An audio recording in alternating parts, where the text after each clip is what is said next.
Esse encontro reúne profissionais que trabalham com o cavalo, com uma linha de trabalho, com uma linha de educação que é a nossa referência. Então tem sempre como premissa o bem-estar do cavalo e a gente desenvolver toda a atividade entre humanos e cavalos, pensando no cavalo como um protagonista. E a gente está, além de comungar da mesma ideia, trocando ideia, trocando experiência, o que é muito enriquecedor, né? Infelizmente, a cultura equestre do Brasil é bem pobre.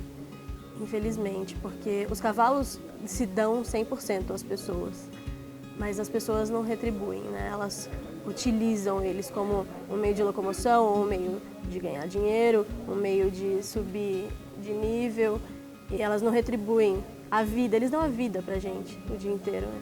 Então, especificamente no caso do Sela Verde, a ideia é você abrir uma janela ou colocar uma nova luz, ou uma possibilidade de se relacionar com os indivíduos de maneira mais harmônica.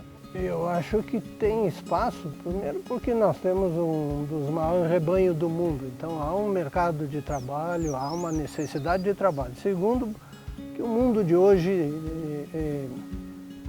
vai cada vez valorizar mais essas coisas. Uma prova disso é o nosso amigo que já falou hoje aí, o Rodrigo, e ajudou a criar a primeira certificação de bem-estar de cavalo, né, de bem-estar ambiental, social e do cavalo. Eu acho que as pessoas precisam se dedicar à história, no sentido de conhecer como é que o cavalo funciona fisicamente, mentalmente e emocionalmente. Então, esse tipo de cuidado que em alguns momentos foi perdido, principalmente quando a gente envolve dinheiro, ego, patrocinadores e a medalha e o sucesso.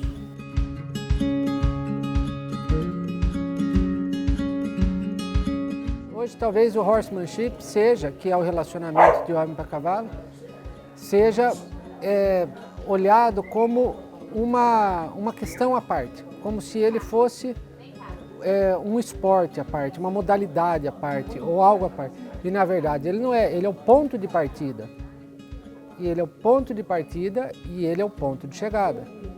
Em 1980, uma pessoa chamada Ray Hunt começou a difundir essa ideia. E ele tinha um cavalo que chegava num determinado momento do dia, o cavalo se rebelava completamente contra ele. E um dia ele falou, putz, esse cavalo ainda vai me matar. E daí conversou com o Bill Dorance e o Bill Dorance falou, você devia levar esse cavalo para o meu irmão ver. Meu irmão que é bom nisso. Aí levei ele lá para o Tom Dorance ver. Encilhei o cavalo e soltei. E o cavalo saiu corcoviando. E eu falei para o Tom Dorance, você viu o que ele fez? O Tom Dorance olhou para a cara dele, mas você não observou a cara dele quando você estava encilhando ele? E ele tomou um susto. Porque ele falou assim, eu nunca tinha olhado para um cavalo com essa profundidade. E a vida dele mudou ali. Depois que ele trabalhou um ano com o Tom Dorance e ele foi o melhor aluno do Tom Dorance, ele pegou uma tropa para domar. Ele e uns amigos. E disse que era tudo leão, cascavel, tigre, tudo, uma tropa brava pra caramba. E eles lá trabalhando. De repente o Tom Dorance chega, entra no curral e vira um bando de carneirinhos cavalo. E ele fala assim na entrevista, e eu queria arrancar os cabelos, porque ele não estava fazendo nada diferente do que nós estávamos fazendo, né? E os cavalos se comportavam assim com ele. Então, e o Tom Dorance, o que ele falava? É o de dentro de mim pro de dentro do cavalo. Mas quando a gente tem essa parceria, fica muito mais fácil, muito mais fácil. No dia a dia, para dar um banho, para pegar um cavalo no piquete, para fazer uma cavalgada, é uma amizade, né? Porque a pessoa tem que descer do ego dela para poder montar no cavalo. Porque instintivamente o ser humano é o maior e mais poderoso predador, que é muito difícil não usar esse instinto. É instinto, não é pensado, né? De na hora, da demanda ali, na hora do problema, você não se impor instintivamente e obrigar aquilo a ser do jeito que você quer. Então, é uma coisa muito complicada, mas é um desenvolvimento que depois que você abre uma porta, você também começa a buscar cada vez mais e pesquisar cada vez mais a respeito disso e procurar com o seu cavalo e percebe que com aquele cavalo, com outro, cada cavalo um tipo de relacionamento. Eu não posso deixar de citar o Borba, né? Porque das várias coisas importantes que ele fala, tem uma que é o seguinte: não tem a menor possibilidade de eu melhorar a vida dos cavalos se eu não mudar as pessoas. Eu não treino cavalos, eu treino as pessoas. Como é que começa essa história da atenção sobre si? Por exemplo, a coisa mais importante no meu curso é a atenção sobre si, né?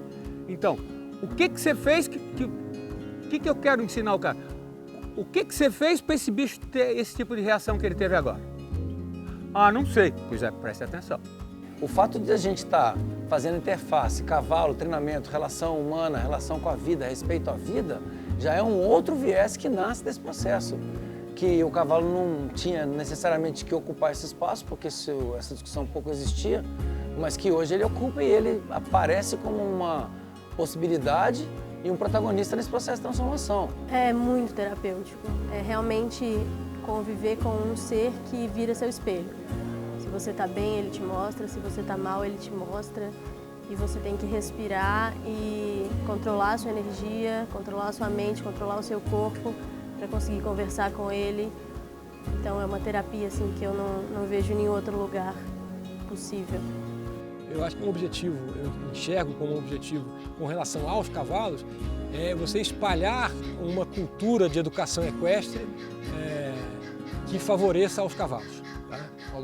Você despertar a consciência, o interesse, a vontade das pessoas aprenderem, praticarem, se desenvolverem nas capacidades para lidar melhor com os cavalos. Isso quando diz respeito a cavalo. E diz respeito a pessoas, acho que fazendo uma atividade que eu acredito, que eu gosto, posso contribuir para que mais pessoas se beneficiem disso e levem para as suas vidas. Então, são pequenas contribuições para que pessoas também se comportem melhor e sejam mais assertivas na sua vida.